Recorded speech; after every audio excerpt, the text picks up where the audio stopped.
तो जैसा कि लास्ट एपिसोड के अंदर हमने देखा था, जो शॉन्ग होता है वो स्वॉर्ड से बोलता है कि ऐसी बात नहीं है कि जो तुम्हारी फीलिंग है मैं उन्हें नहीं समझ पा रहा हूँ। लेकिन उसके बाद भी मैं तुमसे कहना चाहूँगा कि मेरे जो फादर थे वो बिल्कुल भी गलत नहीं थे, क्योंकि जिस तरह से तुम इस पैलेस को प्रोटेक्ट करने के लिए यहाँ पर आने वाले लोगों को मार रही हो, उसी तरह से मेरे फादर इस पृथ्वी को प्रोटेक्ट करने के लिए यहाँ पर आने वाले एनिमी को मार रहे हैं। लेकिन एक बात है जो कि मैं तुमसे बोलना चाहता हूँ। मैं जानता हूँ कि तुम्हारा यहाँ पर मुझसे फाइट करने का केवल एक ही रीज़न है, क्योंकि मेरी बॉडी के अंदर जो ब्लड है वो सेटो मोनार्च का है। क्या मैं सही कह रहा हूँ? और इतना बोलकर शॉन्ग जो होता है वो स्वॉर्ड की तरफ बढ़ने लगता है, और स्वॉर्ड की तरफ बढ़ते हुए उसे बोलता है कि तुम्हारा मिशन जो है वो यहाँ पर इस पैलेस को प्रोटेक्ट करना है। लेकिन उसके बाद भी तुम यहाँ पर मेरे फादर से नफरत कर रही हो, जिसने कि मोनार्च फैंग को हरा दिया था। तो क्या बस ये एक बेवकूफ़ भरी हरकत नहीं है? और शॉन्ग की इस बात को सुनकर जो वो स्वॉर्ड होती है उसे कुछ भी समझ में नहीं आता, और वो शॉन्ग से बोलती है कि आखिर तुम कहना क्या चाहते हो। जो सुनते के साथ ही शॉन्ग उससे बोलता है कि मैं अपने फादर और जो मदर है उन दोनों से मिलना चाहता हूँ। उन लोगों से मैं बहुत लंबे टाइम से जो है वो नहीं मिला हूँ, लेकिन मैं उन लोगों से नहीं मिल सकता हूँ, जिसका कारण है यहाँ पर जो मेरे फादर है उन्हें इस वर्ल्ड को प्रोटेक्ट करना है बाहर के एनिमियों से।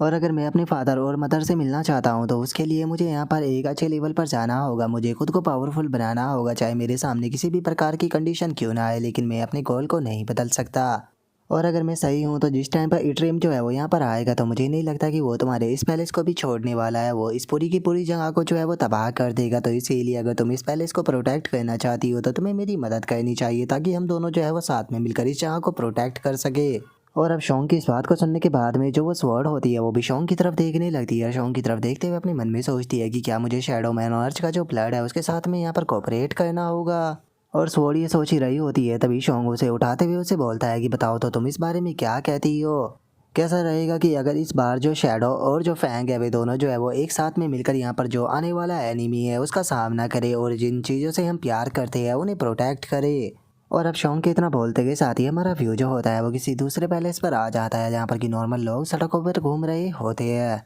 जिसके बाद में हम शॉन्ग के दोस्त को देखते हैं जो कि दो पर्सनों के सामने बैठा हुआ होता है, और उनमें से एक बंदा जो होता है वो शॉन्ग के दोस्त से बोलता है कि क्या तुम सारी बातें जो है वो हमें डिटेल से बता सकते हो, क्योंकि कल जो पूरी की पूरी हंटर स्क्वाड थी वो खत्म हो गई डी रैंक का जो डोंगन था उसे यहाँ पर निपटाने के लिए। लेकिन आप जो है वहाँ से सरवाइव कर आ गए, तो इसीलिए हम लोग जानते हैं कि आपने कुछ ना कुछ चीज़ जो है वहाँ पर ऐसी ज़रूर देखी होगी जिसके बारे में हम लोग जो है वो नहीं जानते। जो सुनते के साथ ही शॉन्ग का दोस्त जो होता है वो बोलता है कि हाँ बिल्कुल, मैंने वहाँ पर मौजूद हर एक चीज़ जो थी उसको बहुत ही अच्छे से देखा है, और मैं तुम्हें हर एक चीज़ जो है वो डिटेल से बताने वाला हूँ। और इतना बोलकर वो अपने मन में सोचता है कि अगर मैं शॉन्ग के बारे में इन लोगों को बताता हूँ तो यहाँ से पर जो शॉन्ग है वो ई रैंक का हंटर होने के बाद भी उसे बहुत ही अच्छे से ट्रीटमेंट जो है वो मिलेगा, जिस कारण उसे यहाँ पर और भी ज़्यादा अच्छी पहचान मिल पाएगी। क्योंकि जो शॉन्ग है उसने यहाँ पर मेरी जान बचाई है, एक नहीं बल्कि दो दो बार। तो इसीलिए अब टाइम आ चुका है कि मैं भी यहाँ पर उसके लिए कुछ करूँ। और अब उसके इतना सोचते के साथ ही हम अगले दिन का सीन देखते हैं, जहाँ पर कि अचानक से बहुत ही ज़्यादा एक न्यूज़ जो होती है वो फैलना शुरू हो जाती है, जहाँ पर कि बताया जाता है कि यहाँ पर अभी अभी एक बहुत ही बड़ी न्यूज़ आई है। एक ई रैंक का हंटर जिसने कि डोंगन के अंदर से यहाँ पर सभी लोगों को रेस्क्यू किया।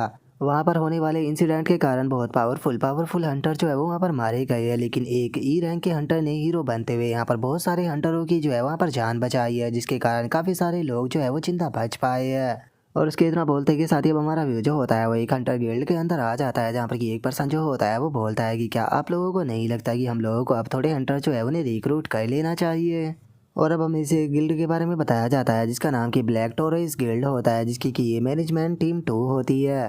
और अब उनमें से एक बंदा जो होता है वो बोलता है कि मुझे भी यही लगता है कि हम लोगों को अपने लिए काफ़ी सारे हंटर जो है उन्हें रिक्रूट कर लेना चाहिए, जिसमें से ई रैंक के हंटरों को भी हमें रिक्रूट करना चाहिए, क्योंकि वही सारे सामानों को इकट्ठा करते हैं। और उनके इतना बोलते के साथ ही हम वहाँ पर बैठे हुए ली योंग नाम के एक बंदे को देखते हैं, जो कि उन लोगों से बोलता है कि मैंने तुम्हें एक कैंडिडेट की जो डिटेल है वो सेंड की है, तो तुम इस बारे में क्या कहते हो? जो सुनते के साथ ही उसका जो साथी होता है वो भी कंप्यूटर पर डिटेल चेक करने लगता है। डिटेल चेक करते हुए बोलता है कि ओ अच्छा, तो ये वही ई रैंक का हंटर है जो कि डी रैंक के डोंगन के अंदर गया था और मैजिकल बीस्टों के साथ में फाइट की थी, जहाँ पर कि इसकी स्क्वाड के काफ़ी सारे लोग जो थे वो मारे गए थे, और ये अपनी स्क्वाड के काफ़ी सारे लोगों को जिंदा बचाकर बाहर भी लेकर आया था। और इतना बोलते के साथ ही वो अचानक से हैरान हो जाता है। हैरान होते हुए बोलता है कि ये तो केवल ई रैंक का हंटर है, उसके बाद भी ये इतना पावरफुल है। जो सुनते के साथ ही जो ली योंग होता है वो उनसे बोलता है कि हाँ बिल्कुल, इससे पहले कि जो बाकी की गिल्ड है उन्हें इसके बारे में पता लग जाए, हमें इसे रिक्रूट कर लेना चाहिए। क्योंकि वैसे तो ये बंदा केवल ई रैंक का हंटर है, लेकिन उसके बाद भी ये एक हीरो है जिसने कि अपनी लाइफ को यहाँ पर रिस्क में डालकर अपने साथियों की जान बचाई। और अब हमें पता लगता है कि ये लोग शौक की बात कर रहे होते हैं।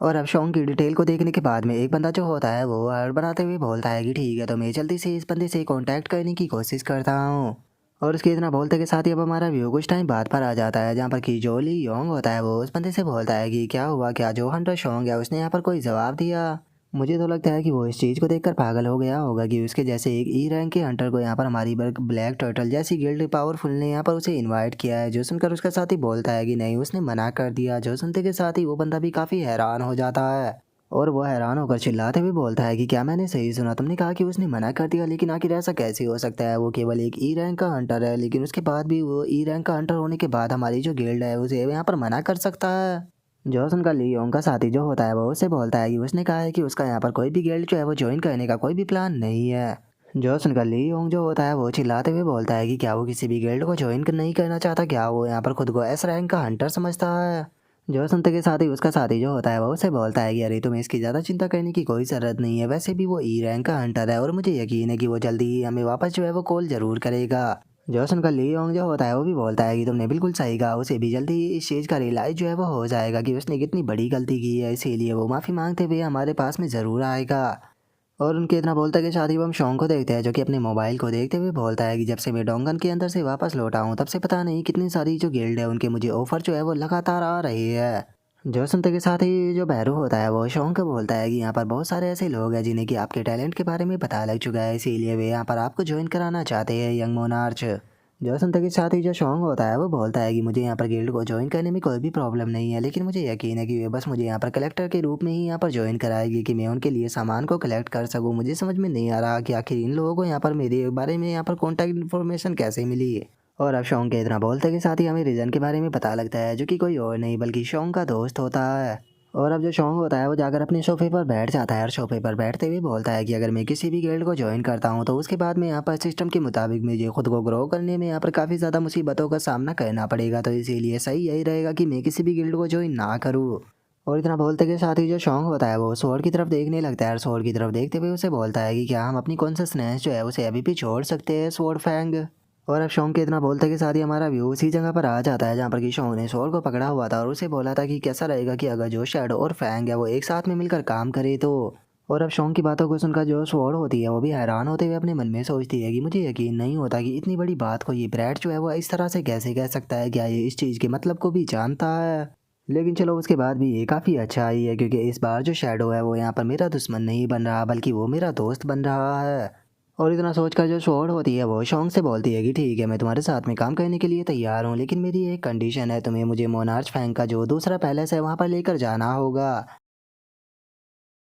और अब स्वॉर्ड के इतना बोलते के साथ ही हमारा आज का एपिसोड जो होता है वो यहीं पर ही कंप्लीट हो जाता है। तो नेक्स्ट एपिसोड के अंदर देखिए कि आगे क्या होता है। अगर आप लोगों को वीडियो अच्छी लगी हो तो लाइक करना, चैनल को सब्सक्राइब करना। मैं मिलता हूँ नेक्स्ट एपिसोड में, तब तक के लिए बाय बाय गाइस।